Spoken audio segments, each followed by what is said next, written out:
Bank খাতটাকে ধ্বংস করে দিয়েছিল।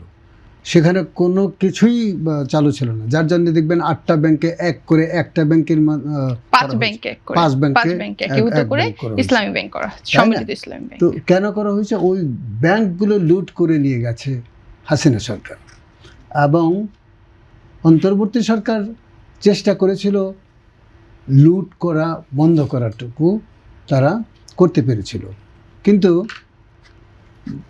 বাকি কাজটা তারা করতে পারেনি।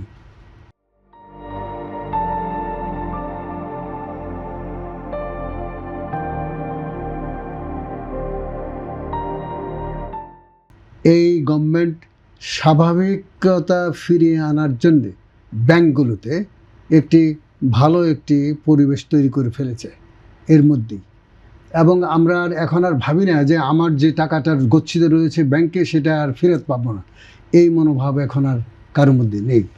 বরং এই মনোভাব এসছে যে গণতান্ত্রিক সরকার, নির্বাচিত সরকার এসছে, সে ধীরে ধীরে এটা ঠিক করে ফেলবে।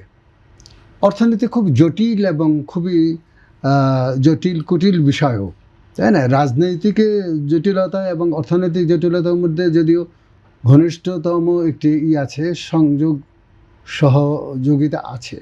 এটা বুঝতে হবে যে রাজনীতিকরাই বেসিক্যালি ওই সব ব্যাংক লুট করার জন্যে সহায়তা করেছে। আবার ব্যাংকিং খাতে যারা ওখানে কাজ করেছিলেন বা ছিলেন, তারাও এই হেল্পগুলো করেছেন। এখন আপনি যদি ব্যাংকে যারা এই সব অপকর্ম করেছে, সেই অপকর্মের দায় যদি তাদের বিচার করা হয়, তাদেরকে যদি যথার্থ অর্থেই বিচার করা হয়, কে দোষী এবং কে নির্দোষ সেটা যদি চিহ্নিত করা হয় এবং দোষীকে শাস্তি দেওয়া হয়, তাহলে কিন্তু ভবিষ্যতে এই সব ব্যাংক কর্মকর্তারা আর ভবিষ্যতে কোনো কাগজবিহীন লোন দেবে না বা রাজনৈতিক প্রভাবকে পাত্তা দেবে না। আজকে যদি বিএনপির কোনো নেতা গিয়ে বলে যে আমার 10,000 কোটি টাকা দিন, সেটা কিন্তু দেবে না। এই যে দৃঢ়তা, এই দৃঢ়তাই হলো একটি সরকারের মৌলিক বিষয়।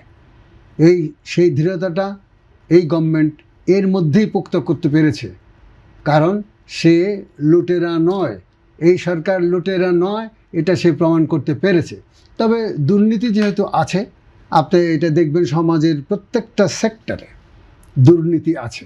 আমি আগেই আপনাদের বলেছি যে আমাদের মানসিকভাবে আমরা দুর্নীতিপরায়ণ জাতি হিসেবে, আমরা দুর্নীতিপরায়ণ জাতি, যার জন্যে এইসব জিনিস একেবারে